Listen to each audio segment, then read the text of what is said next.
పూరి జగన్నాథ్ దర్శకత్వంలో భవ్య క్రియేషన్స్ పతాకంపై వి ఆనంద్ ప్రసాద్ నిర్మిస్తున్న బాలకృష్ణ 101వ సినిమా పైసా వసూల్. నందమూరి బాలకృష్ణ పుట్టినరోజు సందర్భాన్ని పురస్కరించుకొని జూన్ 9న పైసా వసూల్ సినిమా ఫస్ట్ లుక్ ను రిలీజ్ చేసిన సంగతి తెలిసిందే.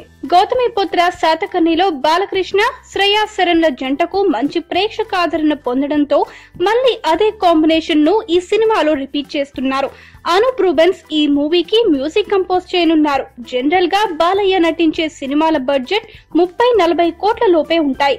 పరిమిత బడ్జెట్ లోనే తెరకెక్కే సినిమాలను మాత్రమే ఎంచుకుంటారు బాలయ్య. అయితే అందుకు భిన్నంగా ఈ సినిమా విషయంలో జరుగుతోంది.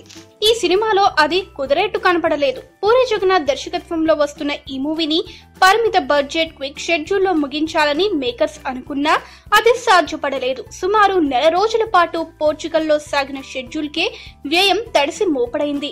బడ్జెట్ సుమారు 47 కోట్లకు పెరిగిపోయింది. అయితే చిత్రం విషయంలో ఎక్కడా రాజీ పడరాదని మేకర్స్ అనుకోవడంతో ఇది మరీ భారీ బడ్జెట్ గా వాళ్ళు భావించడం లేదని తెలిసింది. ఈ నెల 28న ఈ చిత్రం ఫస్ట్ టీజర్ ను రిలీజ్ చేయాలనుకుంటున్నారు చిత్ర యూనిట్. ఈ విషయాన్ని అధికారికంగా ప్రకటించారు కూడా. మొత్తం మీద ఈ టీజర్ రిలీజ్ అయ్యాక బిజినెస్ క్లోజ్ అవుతుంది. వచ్చే నెల 2వ వారంలో పైసా వసూల్ ఆడియో ఫంక్షన్ జరగవచ్చు. ఈ వీడియో గనుక మీకు నచ్చినట్టయితే లైక్ చేయండి, షేర్ చేయండి, సబ్స్క్రైబ్ చేసుకోండి.